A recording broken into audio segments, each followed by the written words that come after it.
नारायण वासुदेव। श्री कृष्ण गोविंद हरे मुरारी, श्री राम नारायण वासुदेव। श्री कृष्ण गोविंद हरे मुरारी, श्री नाम नारायण वासुदेव। श्री कृष्ण गोविंद हरे मुरारी, श्री नाम नारायण वासुदेव। श्री नाम नारायण वासुदेव, श्री नाम नारायण वासुदेव, श्री नाम नारायण वासुदेव, श्री नाम नारायण वासुदेव।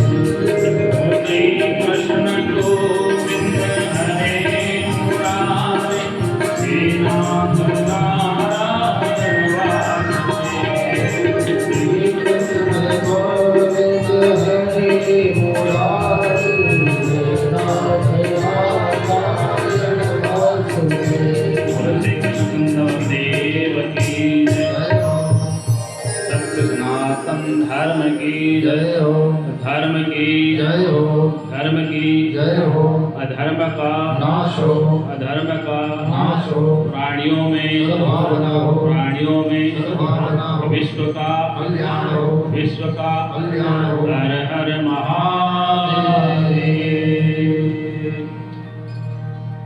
अर्थ में बोलने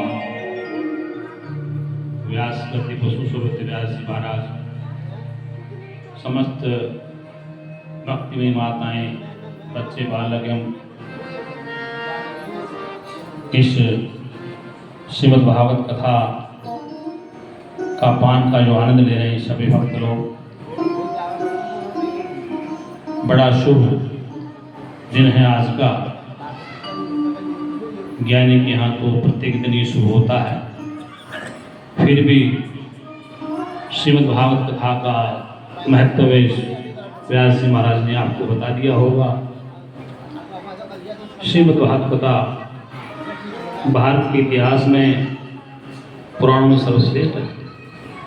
व्यास जी महाराज ने वेदों की रचना करने के तत्पश्चात पुराणों की रचना की, फिर भी चैन शांति मिली।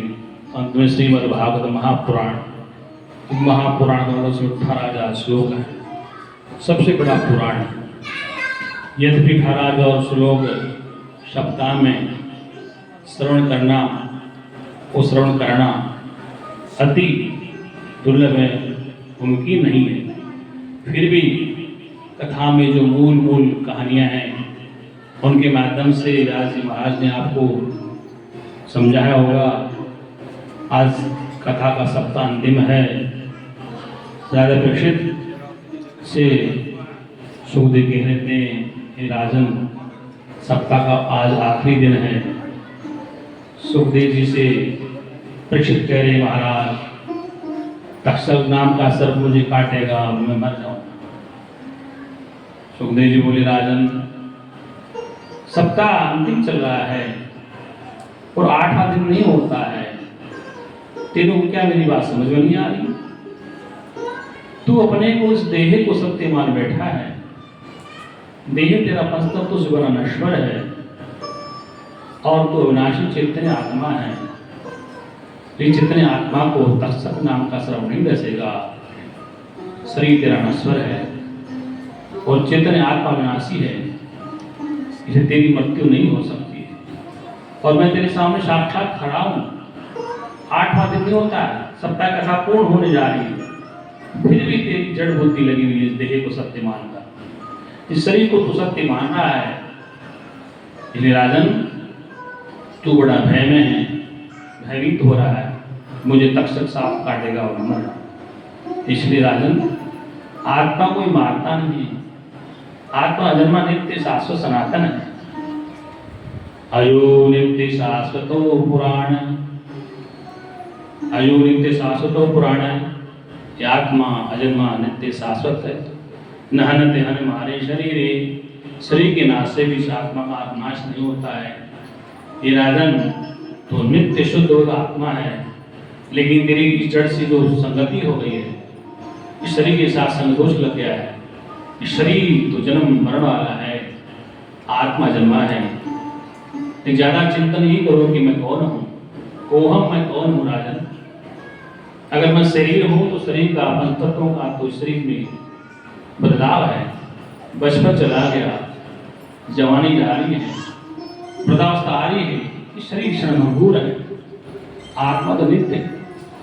इसलिए इस मोह को भंग करने के लिए तुलसीदास जी कहते हैं कि मोह सकल व्याधि की मूला, कि मोह संसार में सकल व्याधियों का मूल है। इसलिए तुम्हें जो मोह सता रहा है, मैं देह हूँ, मैं शरीर वाला हूँ, मैं जन्म मरने वाला हूँ, मैं गोरा हूँ, मैं काला हूँ, ये भ्रम से पैदा हो रहा है। तो वास्तव में नैनम चिंतन्ति शस्त्राणि नैनम दहति पावके न सोचति मारुते।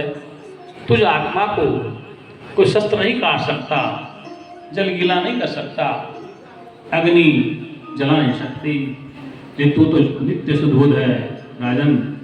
ठीक इसी प्रकार से व्यास जी महाराज ने आपको, आज कथा का अंतिम दिन है, सप्ताह पूर्ण होने जा रहा है, पूर्ण आहुति की तरफ तैयारी है, तो शायद आपको ये बात समझ में आएगी कि आपका स्वरूप क्या है। इन्हें श्रुति कहती है, तद विज्ञानार्थम से गुरु विवाह विगच्छेत् समेत पाणि श्रोत्रम ब्रह्मनिष्ठम। कुछ परब्रह्म को जानने के लिए, उसका बोध करने के लिए आप समर्पण भाव से, समर्पण का तात्पर्य है यदि आपका धन है, कुलवान है, रूपवान है, यौवनवान है, तो भी वो आगे नहीं चलेगा। वहाँ समर्पण का मतलब सरेंडर होना, कि मैं कोई धनवान नहीं, मैं कुलवान नहीं, ऊंचे कुल का नहीं, मैं राजा नहीं, सिर्फ शरणागति करना है। ये नाम रूप का पर्दा हटा करके आपको उस गुरु की शरणागति करनी है। जैसे कि श्रोत्रम ब्रह्मनिष्ठम, जो श्रोत्रिय है वे एक उपनिषदों को, ग्रंथों को जानता है और समझाने समर्थवान है, उस गुरु की शरणागति होनी चाहिए। तो उस जीव का निश्चित रूप से इस भवसागर से कल्याण हो जाता है कि संसार भय देने वाला है, क्योंकि जो नित्य वस्तु से, उस वस्तु से हम अनभिज्ञ हो गए, तो जो अनित्य वस्तु है उसको सत्य मान बैठे। इसलिए आदि शंकराचार्य कहते हैं नित्य अनित्य वस्तु विवेक है, नित्य और अनित्य वस्तु का बोध करो, नित्य क्या है, अनित्य क्या है। इसलिए आत्मा अनात्मा का बोध करो, आत्मा क्या है, अनात्मा क्या है। ये शरीर ये नित्य नहीं है, ये अनित्य सदा रहने वाला नहीं है राजन। ये उठो और अपने चेतन स्वरूप का बोध कीजिए। तम सोमा ज्योतिर्गमयनानमृतम, यही राजन उठो, अंधकार से उठो और अपने ज्योति स्वरूप को जानिए। उसको जानने से ही तुम्हारी सदगति होगी, जानत जानत तुम्हें हो जाएगी। अर्थात जो जानने वाला है, जानने वाले को जो जानने वाला, उसको समझना है और उसको प्राप्त करने के लिए, उसका बोध करने के लिए कि श्रीमद् भगवत कथा का सप्ताह पूर्ण होने जा रहा है। जो कथा का आयोजक ऐसे ही पकड़े रहिए, ठीक है। विशेषकर से हमारी माता श्री नगर कोटे जी सो रही है अंतर्मुख होके, बड़ा ही पुण्य श्रीमद् भागवत कथा को पूर्ण कराने की सफलता, व्यवस्था देखना, व्यास जी की देखभाल करना और कल का भंडारा भी बता रहे साहब। कोई पुण्यवान लोग इस कथा को करवाते हैं, कोई शुभ धन, अपने धन का कुछ पैसा अंशदान करके ये धर्म पुण्य कार्य करते हैं। उसी इस लोक में गति होती परलोक उस अच्छा स्थान मिलता है। लेकिन जब सुनते सुनते तुम ब्रह्मवेता तत्ववेता बन जाओगे, तस्से प्राणा तुरंते समिलन्ति, फिर आपके प्राण आएंगे जाएंगे नहीं। तो जहाँ हो, जिस जगह हो, उस स्वरूप का बोध करने के बाद आप अपने परम धाम को प्राप्त हो जाओगे, अर्थात अपने नित्य आत्मा का बोध कर लोगे। तो किसी प्रकार का आपको भय नहीं होगा, किसी प्रकार का आपको डर नहीं होगा। क्योंकि डर भय कहाँ है? जहाँ वस्तु छूटने वाली, सबसे बड़ा भय आपको है कि ये वस्तु छूटेगी, माता पिता छूटेंगे, धन छूट सकता है, परिवार छूट सकता है, शरीर छूट सकता है। इसलिए जो आपका है ही नहीं, मैं और मेरा यार एक गली में रहते हैं, लेकिन दर्शन को तरसते हैं। तुम और तुम्हारा आत्मा एक ही जगह रहते हैं, इसी हृदय गुफा में रहते हैं। लेकिन कोई ब्रह्मवेता तत्ववेता व्यास जी महाराज जैसा ज्ञानी महापुरुष मिल जाए तो जीवन धन्य हो जाता है। इसलिए उस नित्य स्वरूप को, चेतन स्वरूप को जानने के लिए ही ये मनुष्य रात को मिला है। किसी ने कहा अस्ति भांति सिंधु में नाम रूप जंजाल, लेकिन आत्म स्वरूप निज हुए तत्काल निहाल। जो सत्य है, चेतन आनंद ज्ञान स्वरूप है, उसके आपके मध्य में ये नाम रूप का ही जंजाल है, क्योंकि नाम रूप आपके पास प्रथम नहीं था। पिता के गर्भ से पहले नाम रूप नहीं था, माँ के गर्भ में रूप मिला संसार में।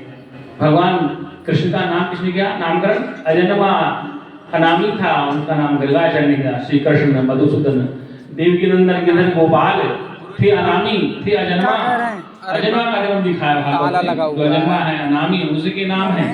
कृष्ण मधुसूदन देवकी नंदन वसुदेव, ये अनेक नाम। इसलिए जो नाम रूप में नहीं आने वाला है, जो अजन्मा नित्य शाश्वत सनातन है, वही नित्य चेतन आपका स्वरूप है।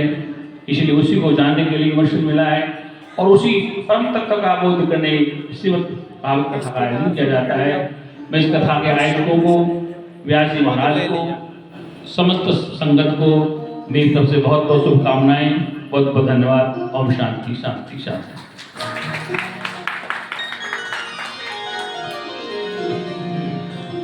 भक्तवत्सल भगवान की परम सौभाग्य हम लोगों का कि महाराज जी ने हम लोगों को आशीर्वाद प्रदान के लिए कृपा करके यहाँ रात को पधारे, और अब हम भागवत भगवान के